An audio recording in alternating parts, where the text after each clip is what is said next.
possibilité en fait de piloter l'ensemble de l'installation. Actuellement, c'est un équipement qu'on est en train de faire évoluer pour le rendre plus compact, plus simple à installer et également à paramétrer et utiliser.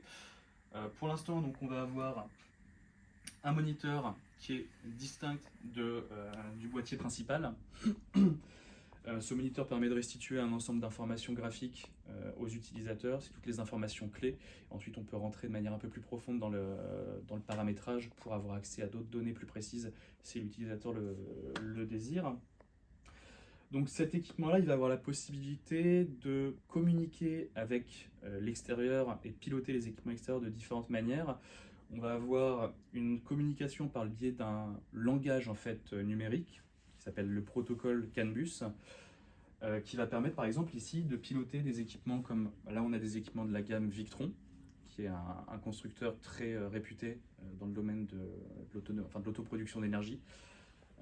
Pour l'instant on a des équipements que de cette gamme-là sur ce banc de démo, mais on a la possibilité de se rendre interopérable avec également toute une gamme d'autres équipements. Pour les équipements qui n'intègrent pas ce protocole de communication, vu que ce n'est pas natif en fait sur tout type de produit, on a également la possibilité de piloter par le biais d'un ensemble de relais. Donc en fait, c'est comme des interrupteurs qui sont pilotés par notre équipement sur la base de règles de fonctionnement. Ça permet soit de mettre en marche ou d'arrêter certains équipements. Potentiellement, en cas de problème de dysfonctionnement, on peut aussi isoler des équipements pour les mettre en sécurité. Et ça permet par exemple d'opérer un pilotage du type quand on a une disponibilité d'énergie qui est assez importante, que les batteries sont pleines, il ne faut surtout pas les surcharger. Le fait est qu'on a toujours potentiellement de l'énergie qui est rendue disponible parce qu'on a un ensoleillement qui est important. Donc on peut continuer à valoriser cette énergie en activant par exemple certains équipements comme le chauffe-eau, ce qui permet donc de valoriser la surproduction qui n'aurait pas été utilisée en temps normal.